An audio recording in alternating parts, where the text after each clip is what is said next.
Every major group that grades the fairness of congressional maps gives your state an F. Common Cause, a nonpartisan government watchdog, even says your map, and I'm going to quote, represents a nearly perfect model for everything that can go wrong with redistricting. And I guess the question is, you talk about preserving democracy. How do you preserve democracy if you're using the same tactics that you've criticized Texas Republicans for? We got to change the rules of engagement and not allow President Trump to continue to have us bringing knives to gunfight. So if it's good for the goose, it's good for the gander. We will do whatever it takes for however long it takes. So first, this could literally last years because in Texas, I'm authorized to call a special session every 30 days. It lasts 30 days. And as soon as this one is over, I'm going to call another one, then another one, then another one, then another one. If they show back up in the state of Texas, they will be arrested and taken to the Capitol. The voters certified this at the ballot box. They wanted an independent redistricting commission. They do not want partisan gerrymandering, and they do not want it done in a mid-decade redistricting. The Democrats, who oftentimes lecture everybody about upholding democracy, should abide by the state constitution. Even the head of your Democratic state party there in New York says Constitution seems pretty clear. I don't know where someone could reinterpret this as something you can do every 2 years. So what's the plan? Is it to go around the Constitution, get a new amendment? How do you do it? You know what, Shannon? These times call for fighting fire with fire. We didn't ask for this fight. You know, I'm busy governing the state of New York, focusing on public safety and affordability. But why are we here today? Because Donald Trump looked at the polls for next year. Republicans are trying to take away districts and on the backs of Latino and African American voters in the state. Well, it is bad for them because back here in Texas, they're seen as not doing their job, and they're saying things that are simply not true. Take your... We on now. They respect us cause we on now. Money up, run a whole town, don't we? This power money can't slow down. Money won't slow down.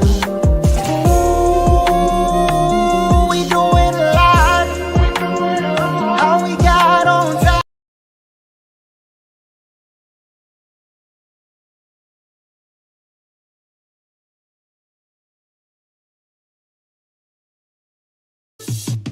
Why they party? I'm in here grinding. Money I'm stacking. Why they rock diamonds?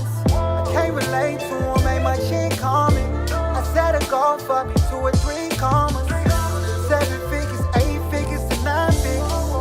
On a slow pace to get rich quick. Same time we just think different. Cause when you make it, it hit different.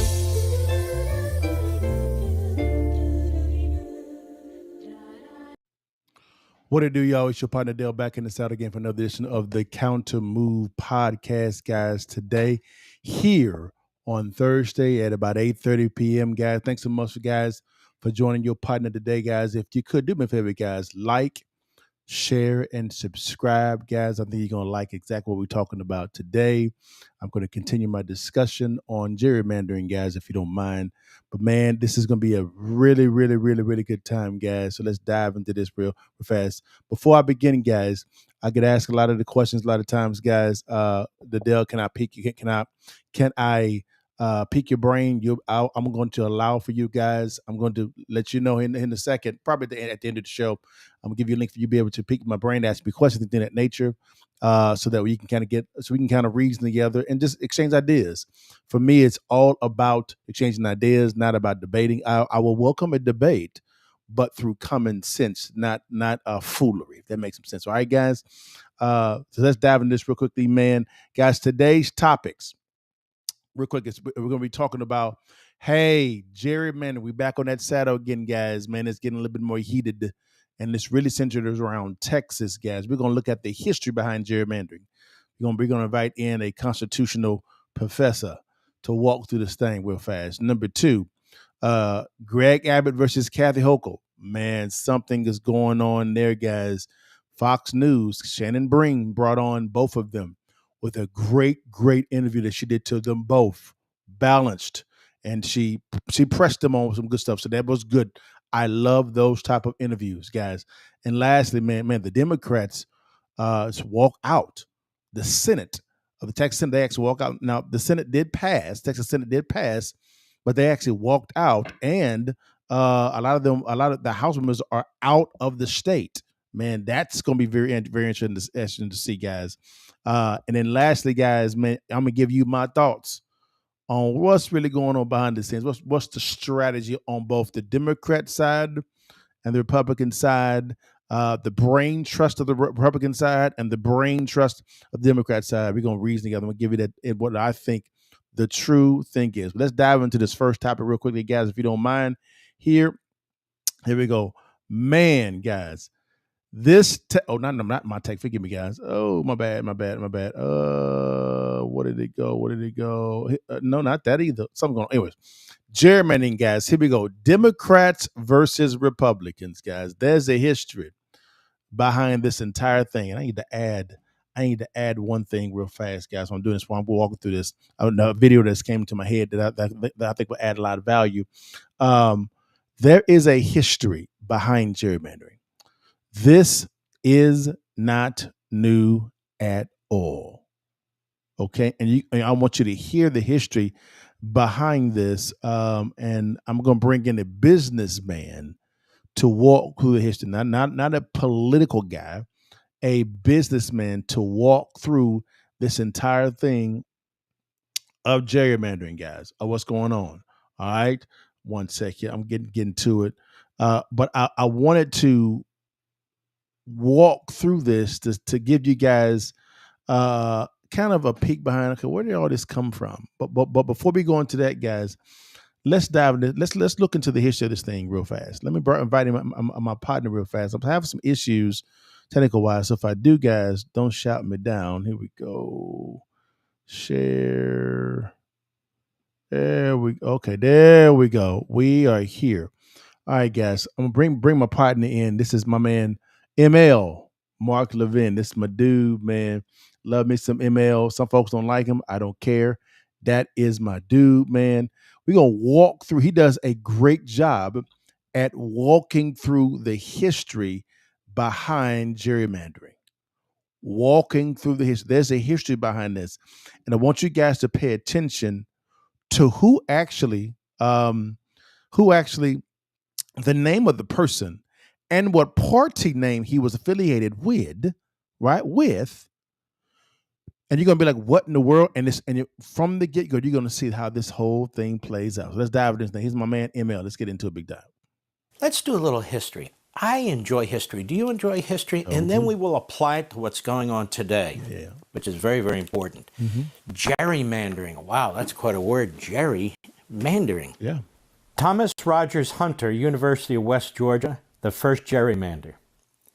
Though the term gerrymander was coined following Massachusetts State Senate redistricting in 1812, many scholars have posited that it was actually Patrick Henry, remember him, the great Patrick Henry of Virginia, who first practiced this art by designing an unnatural district that would ensure his rival James Madison's defeat in Virginia's first congressional elections in 1789. Historians have ample evidence to buttress such claims, for numerous founding fathers bitterly complained that Henry was going out of his way to design a district for Madison's defeat. Through hard and smart campaigning, however, Madison managed to defeat his opponent, James Monroe, thus making the only congressional election in American history pitting two future presidents against each other. So what happened here? 1788, the congressional districting, and it finds that contrary to the accepted wisdom, ingenious and artificial combinations were not used to design Madison's district, for it was composed of a compact group of whole counties entirely within the Piedmont region. But they were accused of, they didn't call it gerrymandering back then, but changing the district. Patrick Henry was, to try and defeat Madison. Madison did not lose. So that is the first time this subject comes up. But you want to know where gerrymandering comes from, the phrase? Yeah.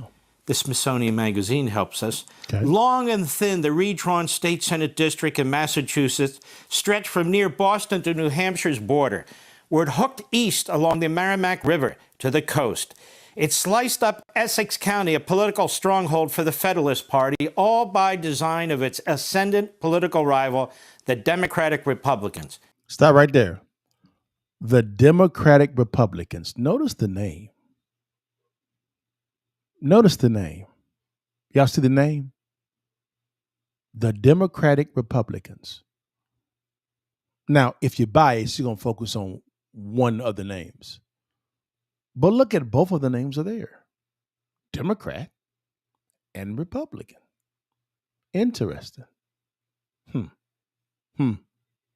Now, do you get the picture of what's going on with gerrymandering? All right, let's get to it. Now, that's ML. He goes into deep detail about what's going on here, guys. I'm going to pause it there with him because if you want a legal type of discussion, listen to this. No problem with it at all. But let's bring in the business side real quickly, guys. Let's bring in our partners from Valuetainment real quickly, guys. This is the business side of this that can break it down a little bit more easier for individuals.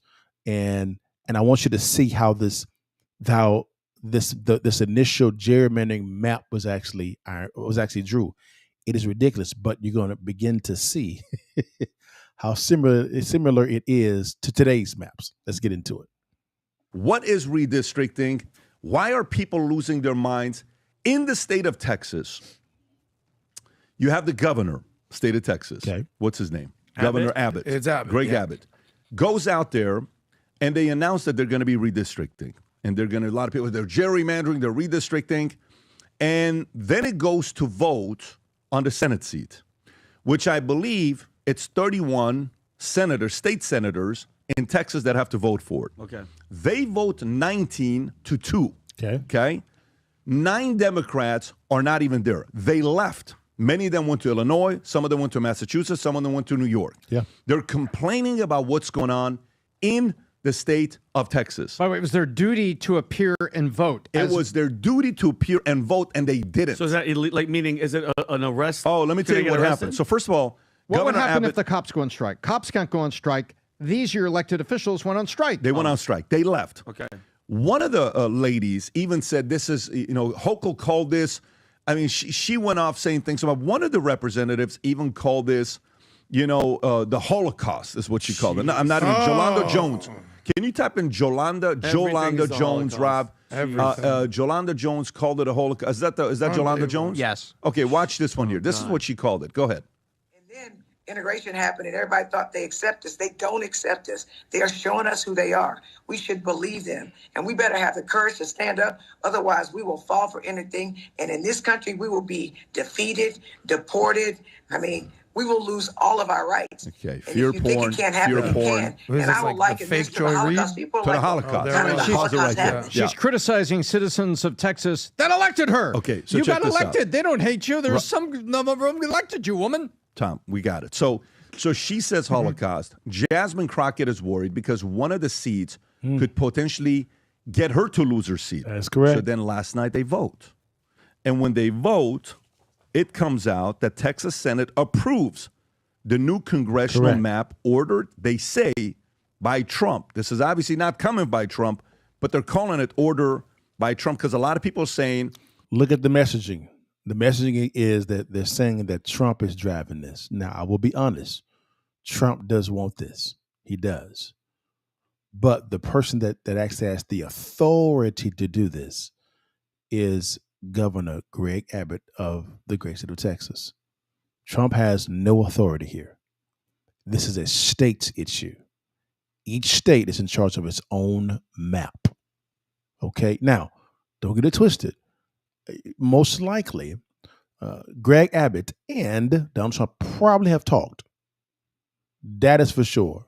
And I can point to public conversations that Trump has actually had concerning this. So you best believe him and Greg Abbott, they talking. That is for sure. But Trump has no authority here. This is all the governor. That's it. And really the state legislatures. That's it. All right, let's get to it. They're doing this right before the midterms because they're worried Texas could go blue and may as well do it now before it's too late. So Texas Senate approved the new congressional boundaries on Tuesday with a vote of 19-2, aiming to secure 5 additional Republican seats in the House for the 2026 elections. as pushed for by Donald Trump. That's what they're saying. But House Democrats' absence from Austin has stalled the Texas House from approving the map for over a week. 9 Senate Democrats walked out the caucus, and then Senate Democrats labeled the map unconstitutional, but Senate Phil King argued no one has presented data or, frankly, any compelling case that this map violates any of the applicable laws as the Senate votes proceed. Now, this is the part to keep in mind. So let's talk about what's gerrymandering and redistricting.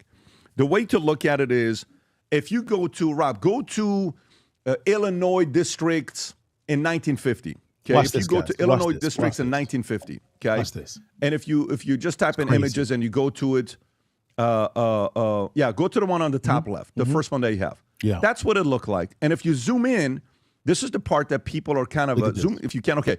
Do you see how it makes sense? Because they're all within the same community. You see how all the purple is together. Yeah. The light blue is all together. The brown is. If you see this, guys, I want you to see this real quickly. I'll make it a little bit bigger real quick, so I want you to see it clearly. I'll make myself smaller. If you see this, guys, it's right here. This is how a map should look. It's how it should look, right? Everything is kind of evenly kind of carved out. You know what I'm saying? You know, it doesn't look uneven. It looks really fair, right? So let's get into it. Let's get into it real fast. Now watch how it transforms. This is Illinois. It's Illinois. It's pretty much, it's the same community. Sure. This is what it used to be back in the days. And what does this mean, Pat? Not to cut you off. So these are Each Republicans of these and Democrats districts are all different? have a representative. Okay. It could be a Democrat or a Republican. Got you. But this is 1950. Okay. What Illinois looked like. Can you, Rob, and each pull it up district today? has roughly the same number of people. That's why you have Okay. small ones in cities, big ones rural. It's Got it. about the same number of citizens. Okay. This is the districts today, if you come to it. And if you can do me a Watch favor this.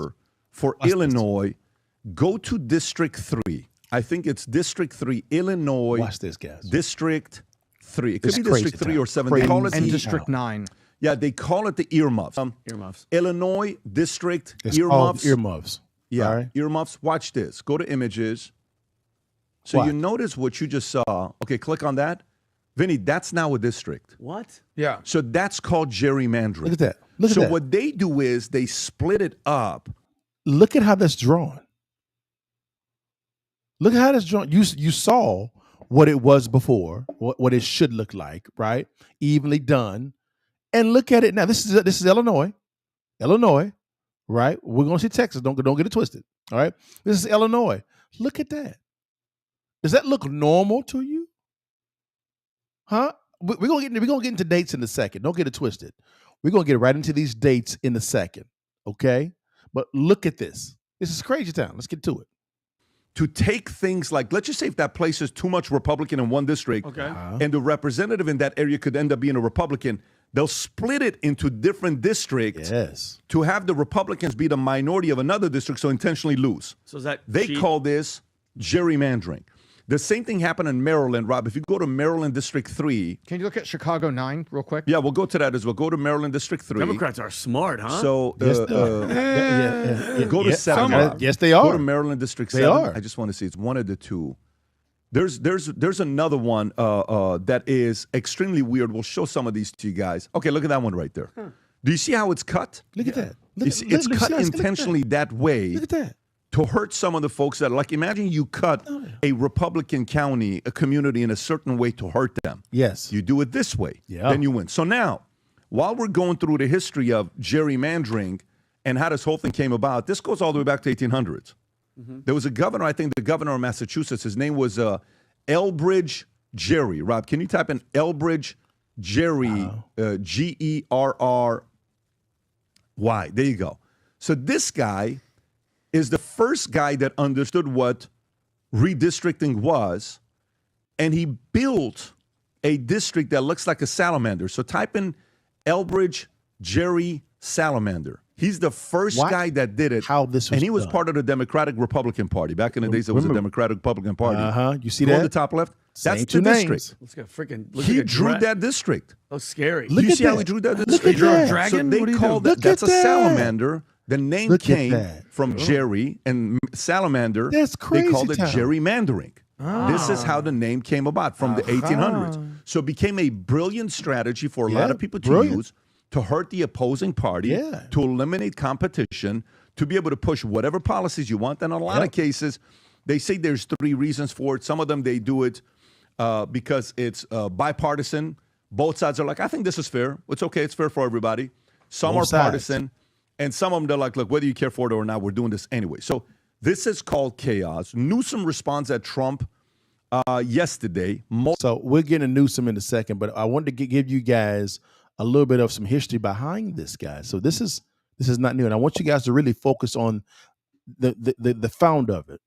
He was and the name of the party, Democratic Republicans. I'm going to say Democrat Republicans. They were in it from the get-go. They all thought this was cool. Gerrymandering is very simple. It is an exercise of a political party who actually has the majority in that state flexing their political power. That's all that is. And I got to give it to them. I got to get. Yes, sir. They are motivated to get this done. Yes, they are. They're very motivated. All right. Now, I went to ChatGPT now, and I asked a simple question. All right. And I'm going to read it. I'm going to bring me back in. I'm going to bring me back in a second. Here we go. I brought in ChatGPT, right? Now, before I get to that, let's bring in JB Pritzker. All right, JB Pritzker. He is the governor of Illinois, and guys, he was on he was on NBC, and I gotta say, she did a phenomenal job. I gotta give it to her. She did her thing on this one, y'all. She asked him a poignant question, guys, and I think you're gonna like how it goes. Here we go. Let's get it in. Here we go. Every major group that grades the fairness of congressional maps gives your state an F. Wow. Common Cause, a nonpartisan government watchdog, even says your map, and I'm going to quote, represents a nearly perfect model for everything that can go wrong with redistricting. And I guess the question is, you talk about preserving democracy. How do you preserve democracy if you're using the same tactics that you've criticized Texas Republicans for? Correct. But as I say, what they're talking about is a distraction. The reality is that the violation of people's voting rights is what Texas is attempting to do. That's what's wrong with their efforts right now. And the fact that the president of the United States knows it and nevertheless is asking them to do it. That is what's wrong with what we're seeing right now. Democracy is at stake. Every major group that grades the fairness of. So again, we heard what JB Pritzker said. He didn't answer the question at all, not one time at all. He went to just blaming Donald Trump. That's all he did. And then he said Texas is violating the voting rights of the Texans. That's what he said. You heard it on the camera. Now, guys, I'm gonna bring in some receipts. Real quickly, guys. All right, I'm bringing some receipts, and I'm trying to see if I can show you guys this real quickly. Let me see if I can get to you. Come on. You ain't gonna let me do it. No, you're not. Come on. Stop playing with me. Oh, here we go. There we go. All right, guys. I went to ChatGPT, and I asked this question. I asked it for, give me the last 3 Republican leaning states that gerrymandered the maps, and the last 3 Democrat that gerrymandered their maps. So that's what I did. All right. And I'm going to read this to you real fast. All right. Here it is. It says, okay, here were the top 3, the last 3 Republican controlled ones. Texas did a gerrymandered map, tried to in October 2021. It was stopped, I believe, because of a lawsuit, right? I believe it was stopped because of a lawsuit, right? Hold on. They were running. Okay. But anyways, Texas did theirs in October 2021. All right. Florida, they did theirs December 15th. And that was via a judicial ruling, right? Number 3, North Carolina, GOP leaning. early 2022 court intervention. So those were the last 3 times that GOP, Republican leaning states gerrymandered their states, right? Now, I asked for the last three Democrat ones as well, right? It mentioned this first one, and I was kind of perplexed, but I'll tell you why in a second. Number 1, California, pending mid this year. Number 2, Wisconsin, pre-midterm in pre-midterm 2025. So recently, they're doing that now, right? Number 3, 2 states, Illinois and New York. They withdrew it, right? So, but then I said, you know what? You can't count California because California hadn't did it yet. All right, no problem. I said, give me another one. It said, okay. Well, the other one was New Mexico. This was Democrat, right? They did it in December 2021. So clear evidence, both sides is doing this. So here's my and get this, guys. Remember, Illinois did it as well. All right, guys, they did it. First, it didn't give me the date, but guess who was the governor at the time? J.B. Pritzker, the same dude that said that Texas is trying to violate people's voting rights. So J.D. Pritzker, Governor Pritzker, I'm gonna be respectful to you, big dog. Did you violate the voting rights of your voters when you did it, big dog? Mm-hmm. Since Texas is doing it, right? Since Texas is doing it, they're violating people's rights. Okay, what's good for the goose is good for the gander. So, Governor Pritzker, did you violate the voters' rights in Illinois? If you did, we got some problems. We got some problems, big dog. Because both sides is doing this garbage. And again, all gerrymandering is the political party that's in power of that state flexing their political muscle, right, to be able to gerrymander the maps. Right? Now, going back to California, guys, they're planning on, because this whole hubbub, you heard about Newsom, about doing this this year. The problem with California is this here. California can't do it, or it's going to be very hard for them to do it, because they have to make an amendment to the California Constitution, state constitution. So, in my opinion, this is all PR for Governor Gavin Newsom, who desperately wants to run for president. So just wait for him to grab headlines. That's it. I ain't knocking the play. It is what it is. Now watch this, guys. Then I said, okay. Okay. Let's see. Gotcha. Okay. Then I asked another question. I said, all right, guys. Give me the seats. The seats, right? Because what's going on right now is, I said, how many seats does the Democrat side and the Republican side actually have, right? So on the Democrat side, right? California, New Mexico, and Wisconsin. My whole question was, how many currencies does it have for the U.S. House, right? And of those seats that are available, how many are controlled by Democrats?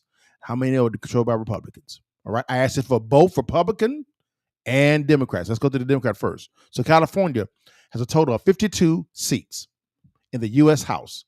52, right? 43 seats are gerrymandered. I'm sorry, 43 seats are held by Democrats. 9 are held by Republicans. It's a big old jump there, right? New Mexico, they have a total of 3 seats in the U.S. House of Representatives. Just 3. All 3 are what? Held by Democrats. All 3. Missouri, they have a total of 8. 8 seats in the U.S. House. 5 are held by Democrats. 3 are held by Republicans. Okay. All right, cool. It's a little bit even. I say kind of a little even, Steven. All right, that's cool. Okay, no problem. Now let's go to the Republican side. All right, right. Texas has a total of 38 seats total. 25 are held by Republicans, 13 by Democrats.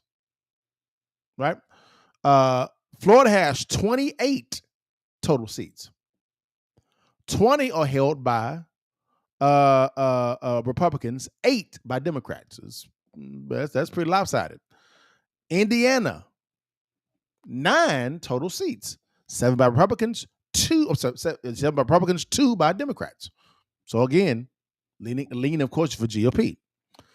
Ohio, 15 total seats, 10 Republican, 5 Democrat. And Missouri, 8 total seats, 6 Republican, 2 Democrats. So you see,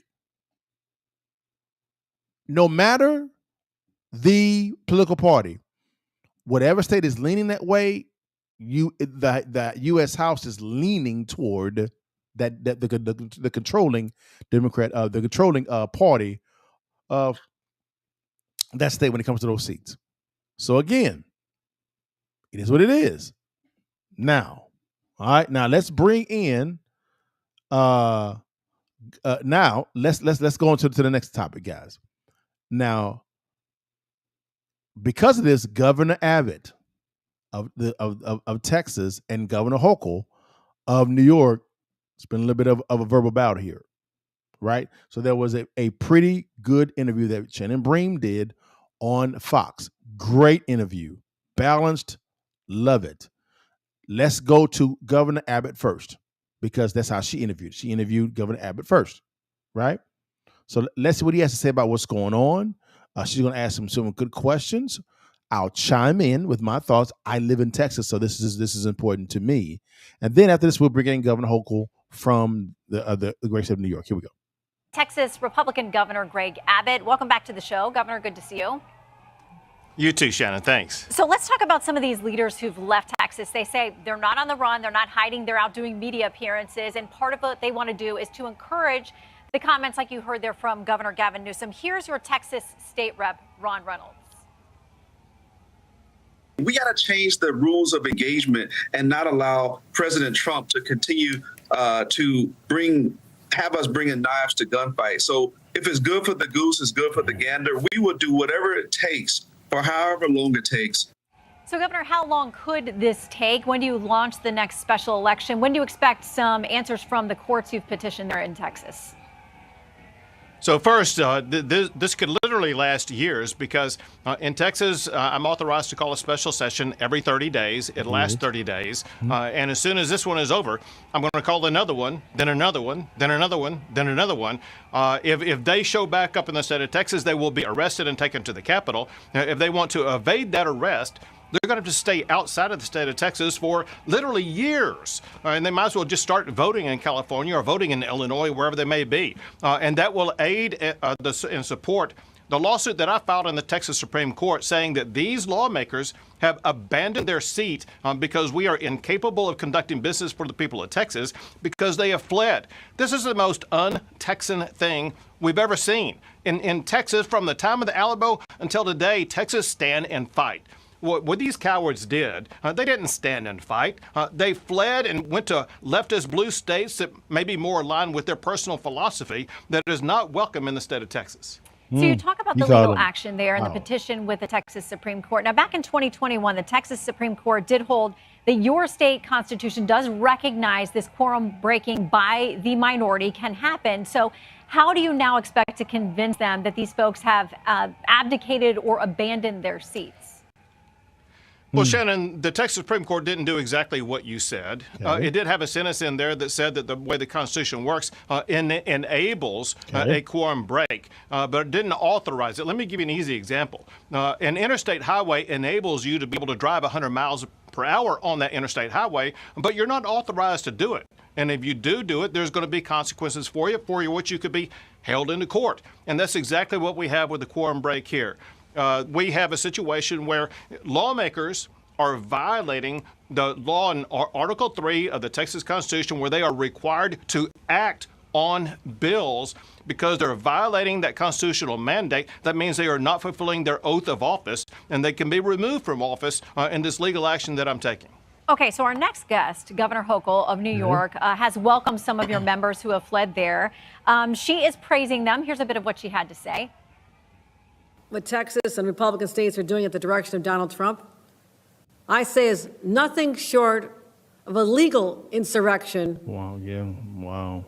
Against our capital. Legal insurrection. Legal meaning they're using the legal process. Does not mean it's legal, and it must be stopped.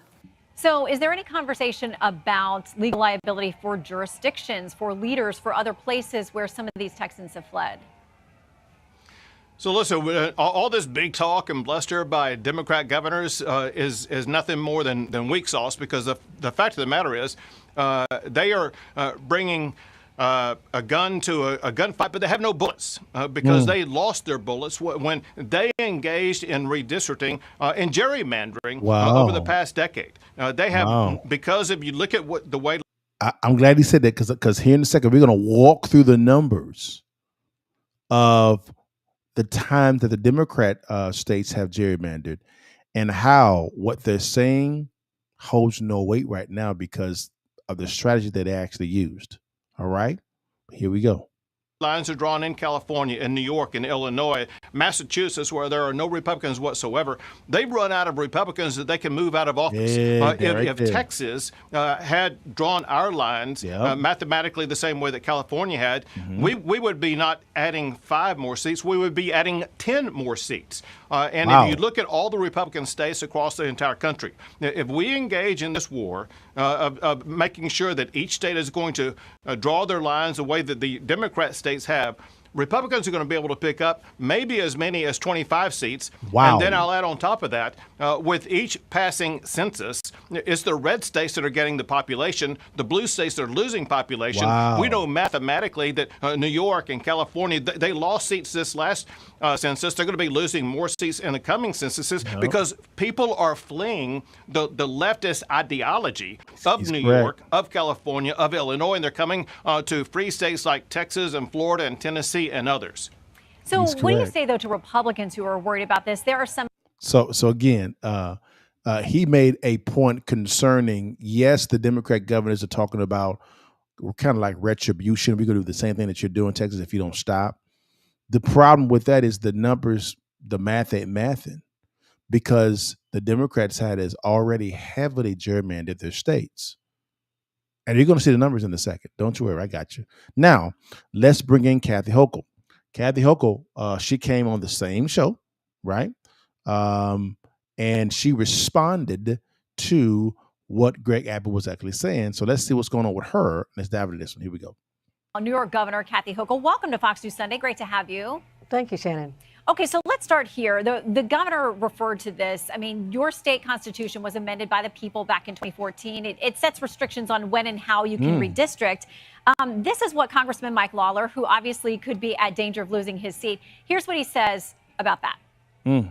The voters certified this at the ballot box. They wanted an independent redistricting commission. They do not want partisan gerrymandering, and they do not want it done in a mid-decade redistricting.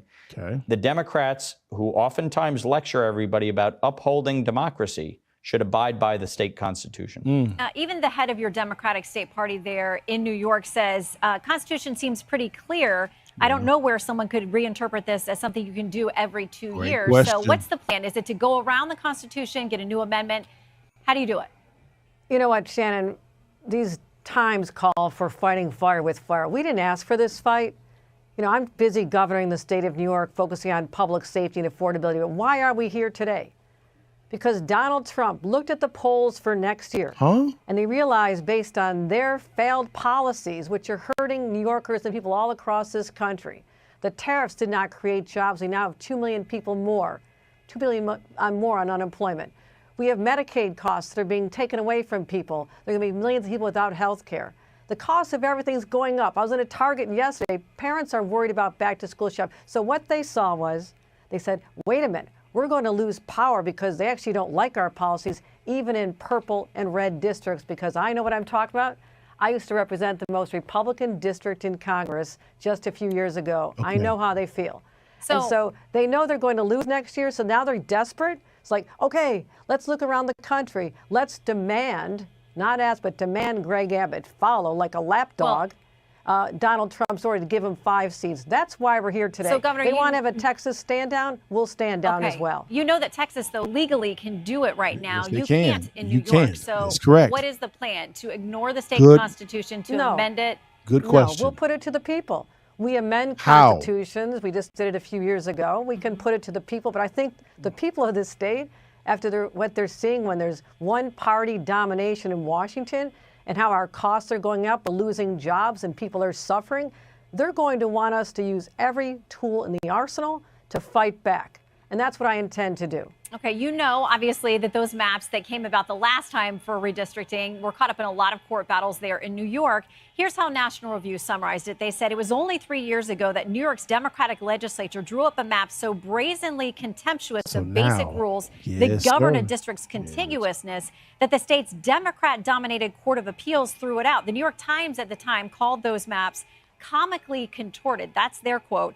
So your state's highest court at the time, all the judges appointed by Democratic governors, they threw the maps out. So fair to say Democrats have done what they're now accusing Republicans of doing. No, we followed the rules. How? We do it every 10 years. Okay. We base But it the on court census. said you didn't follow the rules. Whoa. Well, we did follow the rules. How? So the court was wrong? Well, we followed the rules. And I want to call out the hypocrisy of the Republicans. Hold on, baby girl. Answer the questions, baby girl. There's 2 questions she's asked. She's asked one question twice. You didn't answer not one of the questions. Answer the damn questions, Governor Hochul. Come on, baby girl. Come on. Thank you for coming on to Fox. Appreciate you, baby girl. I know normally you don't come on. It's all good. Great work. But answer the damn question. The court said that what you did was not legal. You didn't follow the rules. It didn't matter what you said. The judicial branch of your state, which is liberal leaning, said that you didn't follow the rules. And in order for you to be able to do a gerrymandering map, you have to amend the Constitution, which you did say after being pressed that will actually happen, but that takes time. And you don't have enough time to get that accomplished. You don't. The same thing is prevalent when it comes to California and Governor Newsom. You don't have the time. They have to go through the exact same thing. You don't have the time. You don't have the time at all. So this is all bluster. And I'm going to show you in a second why it's all bluster. In a second. Don't you worry. Your partner got you. Let's keep going. Are now whining about the fact that we're doing something in New York. Where was the outrage when Donald Trump told Texas to just go find 5 seats for him? Come on. People aren't going to buy this. Well, it is legal there in Texas, It at is least the way legal. that they're doing it for now. And there will be court challenges, I'm sure, when they get done with their map, if it ever gets voted on. But here's a little bit more of what New York's highest court said in ruling against those maps. They said the legislature created maps in a non-transparent manner, controlled exclusively by the dominant political party, doing exactly what they would have done had the 2014 constitutional reforms never been passed. They said the maps were no good. Well, we went back and redrew the maps. We followed the process, and here we are. And we didn't intend to do this again until the 2032 elections. But because we're in a different situation altogether that demands that leaders stand up and say, I'm not going to let our democracy be eroded away because there's a... Why does every time, guys, when I hear when the Republican side does a political power move, the Democratic side declares that is democracy is at stake. But when the Democrats do the exact same move, it's to save democracy. So when Republicans do it, they are wounding democracy. But when the Democrats do it, they're saving it. But it's the same action. I'm thoroughly confused by this. How? Wow. I mean, just blatant power grab to maintain That's what you did. power in our nation's capital. This is what I call a legal insurrection. Mm-hmm. You did legal insurrection. Just let. So if there's legal insurrection, what you did was a legal insurrection. So why was it cool when you did it? And then the liberal leaning court said that you didn't follow the rules. So legally, it was a legal insurrection because you didn't follow the rules. Like, huh? What is this? Huh? the rules stay the way they are, we'll do it the way we always have. But here we have Texas, and now going to other states. J.D. Vance, why aren't you looking out for how to lower costs like you promised? Instead, he's going like a lapdog around the country to different states saying, oh, can we pick up some here? Can we pick up some here? Because they know they're going to lose next year. That's the only reason they're engaging this. And also might be a nice distraction from people asking, all of a sudden this happens when they refuse to release the Epstein files. What's that got to do with anything? I, along with a lot of people in New York, are saying, what's that all about? Is this just another red herring? So no one's buying this. Just Texas, knock it off. We'll knock it off, and let's get back to governing. But you want to play these games? We're not going to sit on the sidelines. We're New Yorkers. We fight back. Okay. You mentioned J.D. Vance, the vice president. So I want to play a little bit of what he had to say about what he argues that a number of states like yours have done in being more welcoming to people who are in the U.S. illegally and how that translates into then congressional seats. Here's what he said.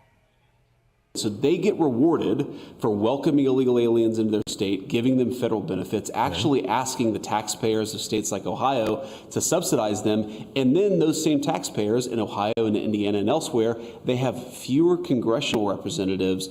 That's ridiculously unfair. And the only real way to fight back against it is for us to redistrict in some ways as aggressively as these hard blue states have done. So there was a point when you served as a county clerk in which there was talk from the governor, Spitzer at the time, about having the driver's license issued to people who were in the country illegally. You said you'd comply with the law, but called the sheriff about getting those folks arrested. You've clearly had an evolution on that issue. So what about the vice president's point that the more people you have who are counted in your state who may or may not be here legally, it helps you with congressional apportionment, not fair to the other states? Boy, they're really stretching hard to justify this power grab, aren't they? I mean, my gosh. You know, we don't support open borders, number one. We will help ICE remove the criminals, the worst of the worst, which is what we were told was going to happen. So why is that the pizza guy working for 20 years, hard work every day to feed people in his neighborhood? Why is that the home health care aide? Because they're here illegally. Why is it the people who are walking into federal courthouses with a ticket that says, show up here for your next appointment? I am sorry. If they are here illegally, they got to go, baby girl. I mean, hey, it is what it is, baby girl. You had years to get it right, and they didn't get it right. They got to go. They got to go. It is what it is. And if you stand in the way of that, isn't that a legal insurrection, Governor Hochul? I mean, you sure do like doing legal insurrections, huh? I mean, good God. And they're being captured as if they're hardened criminals. Give me a break. Give me a break. Stop finding all these other excuses to do. All you want to do is keep control of power in Washington because you know it's slipping away, and it's slipping away quickly. So you've gotten a lot of praise within your party. No. She goes on. She answers no questions at all. Not one question. The one thing I like about Governor Abbott, he did answer questions, even when pushed. I gotta say that about Governor Abbott. But Governor Hochul, man, this was a terrible interview because this was horrid. Now, let's go to real quickly, guys. I want y'all to see this. Here are the numbers. Remember, you're hearing Governor Hochul say that they are afraid of losing in the midterms. Okay. I want to bring this on real quick, guys, and I want you guys to see this. I'm gonna make me a little bigger, make him bigger too, so you can see here we go. I want you guys to see this, right? What's going on here? Let's see here. I want to get rid of this real quick. Hold on one second, because I want you guys to see all the numbers. Can you see that? Okay. Listen, this is the reasoning why. Now remember, Governor Hochul said that the reason why that the Republicans are doing this because they're scared of losing the midterms. Okay. Are we sure about that? Because here are the numbers. Because remember, both sides do gerrymandering. But remember, the Democrat side has in the past aggressively, as Vice President J.D. Vance said, gerrymandered their states. Now, the Republican side is catching on to this, and they're doing it as well more aggressively now. Both have been doing it. In the past, the Democrat side has been more aggressive. Now, the Republican side is getting more aggressive. All right, so let's dive into this. Here are the numbers, okay, of the numbers on both the Republican side and Democrat side of this gerrymandering piece. Here we go. Let's get into it. Why Democrats are so scared of gerrymandering. Because every blue state is already gerrymandered to the maximum possible extent. None of these states have a Republican congressperson. These states have one Republican congressperson, and these states have 2 to 5. Which means the only states that they could gerrymander more to get rid of Republicans would be California and New York. Those are their only options. Whereas Republican states are not as gerrymandered, so they have tons of options and tons of places where they could do so right now. And if every Republican state starts gerrymandering, it adds up very quickly. Like Texas and Florida alone could add 10 plus seats. But when you factor in Ohio, Indiana, Missouri, and other smaller red states, Republicans could gain over 15 seats in the House. And Donald Trump is going to pursue this strategy, which is why J.D. Vance is in Indiana right now. Because Indiana could gerrymander to gain 2 plus seats. And if you want to figure out how this is legal. So again, 15 seats. Now look at the math. 15 seats, right? Look at the math. 15 seats, right? Total. If the Republicans are very aggressive, look at the math. So plus 15 on the Republican side, plus 5 on the Democrat side. The net delta there for the Republicans is 10. Game over. Game over. It doesn't matter what California does, because the net gain that the Republicans have is plus 10. So all of this stuff here, all this bluster and grandeur, all this here stuff here on the Democrat side, it's all for show. It's just to get clicks, raise money off of. So all this is for. That's it. But again, that's a political move for the Democrat side. They know they've been aggressive on the gerrymandering in the past. All they have as a tool is to use this to raise money on. That's what they're doing. Okay, cool. The Republicans are saying, okay, we're going to raise money ourselves, but we're going to also increase our delta in the U.S. House. We're going to become as aggressive as the Democrats were in the past. Both are flexing their political powers. Both are. But it seems to be that the Democrat side is saying, well, when Republicans do it, it is a threat to democracy. But when the Democrat side does it, it's great for democracy. But it's the same action. I am thoroughly confused. Trash. You mad because right now, on the Democrat side, you're mad because right now your opponent is out strategizing you. They are, from a political power standpoint. Will it work? We're going to see. Don't know. We are going to see. Now, let's go a little bit deeper, y'all. Let's go a little bit deeper. All right? Let's go a little deeper. Almost done. Now,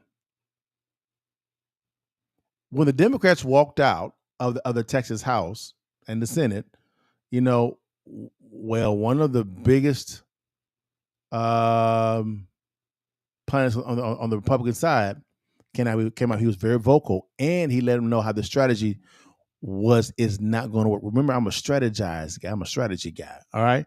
Let's bring in my dude real fast. Karl Rove. Karl Rove comes in. He talks about how this strategy that the Democrats are doing is not going to work at all. So let's get into him real quickly, right? And let's see what's going on. Here we go. What started as a partisan brawl in Texas has become a national story as Governor Greg Abbott moved to create 5 new Republican districts, the process called gerrymandering. Renegade Democrats fled the state to prevent a vote. Abbott has asked the FBI to arrest them. No active effort there. And blue state governors are threatening to redraw their own congressional maps. Things are so bad for the Democrats that they're just not showing up for work is considered a victory for them in Texas. Republicans are trying to take away districts and on the backs of Latino and African American voters in the state. Every time something like this happens, I get so sick and tired of these race games. And they always lump in blacks in with Hispanics. It begins with the black folks. And then they then lump in the Hispanics because that conveniently shakes hands with the open borders policy that they actually had under Biden. That's why you get the terms black and brown folks.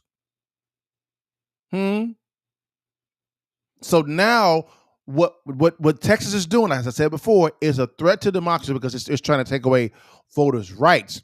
But when J.B. Pritzker did it, Governor Hochul did it, as well as Gavin Newsom did it, that's all cool. Why? Because why? It's for democracy. Here we go.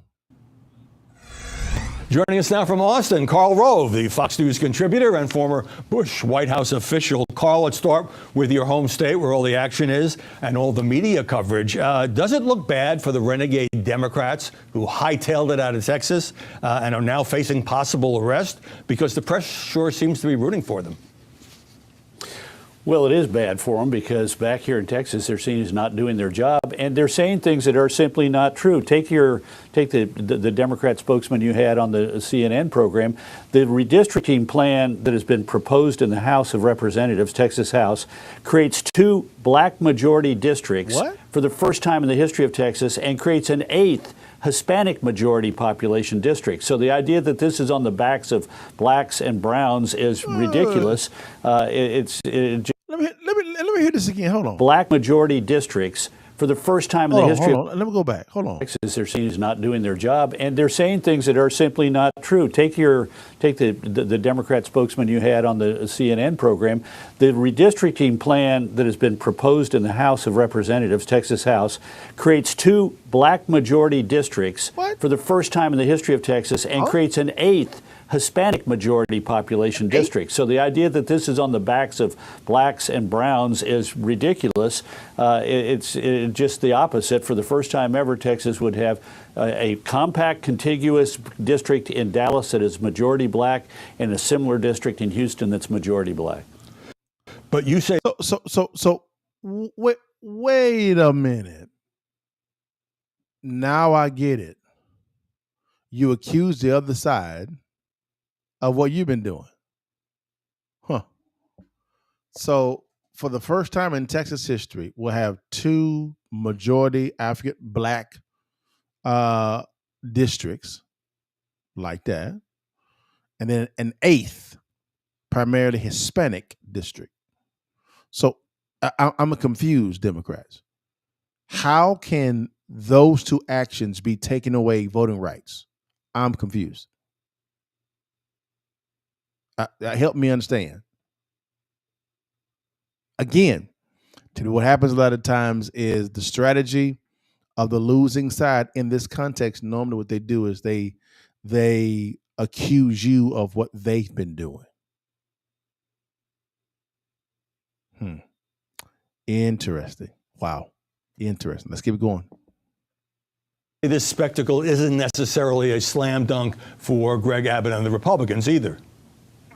No, because here's the math. There are 150 members of the Texas House of Representatives, 88 Republicans, 62 Democrats, and the quorum, you need to have 100 members of the state House in order to conduct business, and that means you got to get 12 Democrats to come home. Now, there are 9 who have shown up. There's a 10th whom I've been told is in town. That means they need to get a couple more. And the Speaker of the House has taken some rather unusual steps. The governor's filed lawsuits. The Attorney General's filed lawsuit. But the Speaker has said if you want to get paid, and more importantly, if you want to get your per diem that you're due for each day of the special session, you have to show up in person in order to pick up the checks. And incidentally, if you're not here, we're going to kill a third of your monthly budget, which means that every one of those Democrats who has not shown up is going to have to fire one of their people because their budget doesn't allow them to pick up the tab. So, look, this is going to end sooner rather than later, and it always does. And think about this. We have 31 members of the Texas State Senate. They're all showing up, Democrats and Republicans alike. Well, what drives me crazy. So again, guys, that's Karl Rove. Okay guy, it is what it is. But he's right. To be honest with you guys, he's right about that. It is this. I believe what the current Texas Speaker of the House is doing is all he can do. That's it. But hey, it is what it is, and this is going to have to end because they have really all the leverage is on the Republican side. It is. This is going to happen. It is. It's going to happen, And all this bloviating that the Democrat side is doing, from Gavin Newsom to Governor Hochul out of New York, and Governor Pritzker out of Illinois, and also the governor out of Massachusetts as well. All they're doing is they're raising capital off this, which is a great political strategy. It is something that they can get behind and raise money off of. Yeah, it is. But as far as political power, they don't have any at all. Because if the Republicans get even more aggressive, they could add 15 to 20 more seats. And then really it's game over. Now, there are other states, guys, that are looking to begin talking about redistricting. All right? Republican. Here they are. Let me see here. I'm just going to read them. I'm not going to I believe Louisiana is one that's looking to potentially redraw their maps. Let's see here. Of course, you have Indiana. You have who else? Florida, South Carolina. They're thinking about doing it as well. Also, Ohio, New Hampshire. So you actually have more Republican-leaning states are looking to potentially get into the game of redrawing their maps. Yes, they're exploring that. They realistically are. They are. So when it comes to that strategy, the Democrats have no plan at all, none, because their plan is they've already went aggressively in the paint to be able to do this before, which is a great strategy back then, but it didn't serve well for them right now. So hey, Democrats keep on raising capital off of it. That's the only tool you have in your tool belt. Republicans, you can do both. You can raise capital and also take political power. But if the Republicans or Democrats, if the Republicans get very serious about this, which I don't think they will, but they get really serious about it, you understand that this move is going to cement them to most likely keep the House. This move most likely will, if they all coalesce together, if it's done for the midterms, they'll keep the House. They'll keep it. They will. And for them, checkmate. So, and they'll keep the Senate, and they're not really worried about the Senate. The Senate, that'll stay Republican controlled at the midterms. They were concerned about the House. They were. They realistically were. I thought that they would probably still keep the House. It might still be narrow, but I think they'll still keep the House. But this move will probably give them additional 5 more seats, maybe even 10 more seats. I don't think California can get theirs done before the midterm, because they have to go through the whole amendment of the Constitution. They has to be on the ballot for them to vote. How it works in California is I believe it has to be put on the ballot first, has to be voted on by the voters to amend the Constitution. If the voters vote for it, then they amend it. Then they go through the whole redrawing. Guys, they wouldn't have any time to get that accomplished. They wouldn't at all. Same thing for New York. Same thing. It says, do we elect your Senate? Yes, we do elect our Senate. The state level as well as on the federal level. Yes, we do. The senators on the federal level, their elections are held every 6 years, but how to divide them out is divided into thirds. So it's really every 2 years. But a senator's term on the federal level is 6 years. So every 2 years, it ends a senator's tenure, and they have to get reelected again. But once they are elected, they serve for a 6-year term. The House members have a 2-year term. 2-year term. She says lucky. It is what it is. But guys, that is the drama. It is what it is. Again, just to end my take, all gerrymandering is, it is a political flex by the state's controlling party. Whether they lean Democrat or Republican. Forget all this noise of democracy is at stake. None of that. This is political theater. That's all it is. But it is at the result of political power being flexed. and both sides do it, right? All right, guys. Man, this was cool, guys. Again, guys, do me a favor, like and subscribe and share, right?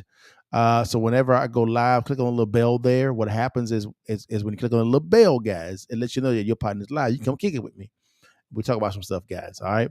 Now, like I said before, guys, I'm always asked, Liddell, can I pick your brain concerning real estate, private equity, business development, politics? And the answer is always yes, you can. I'm on the app called Minnect, guys. And it's me responding. It's me responding by your text. Of course, when you do a video call, when you'll see me talking, it is me, right? And I can also record it. I can record a video for you to respond as well. Guys, it's very simple. Click on the QR code here or in the show notes below. What you can do is click on the link, schedule time with me, guys, and pick my brain. I'm open. No problem. Ask me any question you want. I answer the best that I can. Then, guys, number 2, I'm also asked concerning real estate, guys. I always say, hey, you make money when you buy real estate, not when you sell it. Okay. And now, in my opinion, is the greatest time in my history, to begin investing in real estate and begin to growing your net worth. Again, real estate is a net worth game. Why? Because you can leverage off it increasing net worth. Leverage is the key, right? Strategy, capital, and impact, right? So when it comes to real estate, I think this is the greatest time because you can buy so low, increase the value, refi the long-term debt, pull out your cash and profit tax-free, rent and repeat, guys, with the right strategy. That's called the Bird method, right? But the exact same time, guys, I always tell everybody is you make money when you buy, not when you sell. That's why it's important for you to learn the skill of learning how to locate distressed properties in your city, county, or state, right?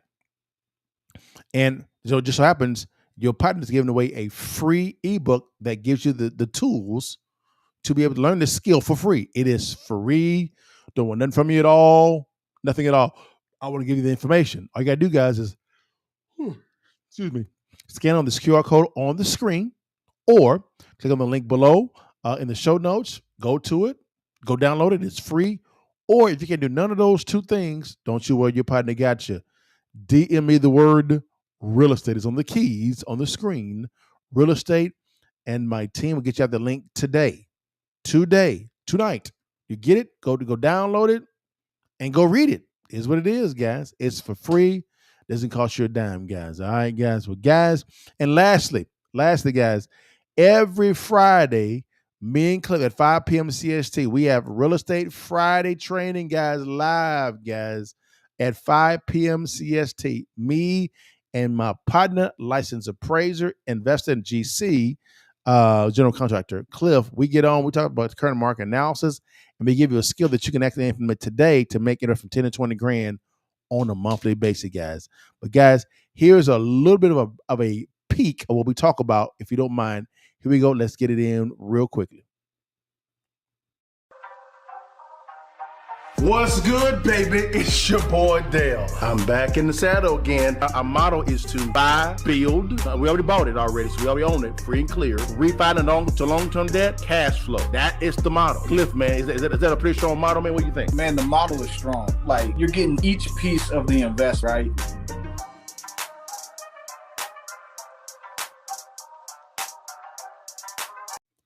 Again, Real Estate Friday live, guys, every Friday at 5 p.m. Central Standard Time. Come kick it with your partner and Cliff, man, and come learn a little something, and go make some money, baby, and begin to change your whole legacy, guys. But guys, that's all I have right now, guys. Again, I see you tomorrow at 5 p.m. CST. And again, guys, do me a favor. Like and subscribe and share, guys. All right, guys, you know how to end it every single time before you leave, baby. And while you can, you see that thing, baby. Take that damn picture and give it to your mama and them holler at your partner. God bless you guys. See you tomorrow. All right, y'all. Peace. Okay, so you did fixes and flips first, or were they? Now it sounds like you're more buy and hold. Okay, so you're wholesaling first. Okay, because I was broke. I had no credit, I had no money, so I had to get some money coming in. So I learned how to do wholesale. And you were doing wholesaling at the good time too. 2000.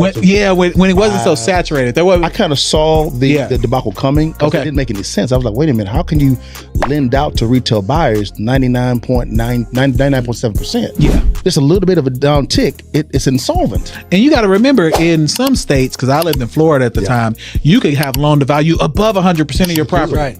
The first property that I bought, it was 110%. We left the bank with like $30,000. Yes. Yeah. Yes. It was amazing to me. I was like, why am I not doing this all the time? But then clearly 08, 09 let me know why people shouldn't have been doing that all the time. 08, 09, that's why I made that lion's share of my money. Wow, okay. Actually running from the cows, I was running to it. Of course. Because I saw it was coming. Okay. A lot of my business colleagues back then were buying flippers. Yeah.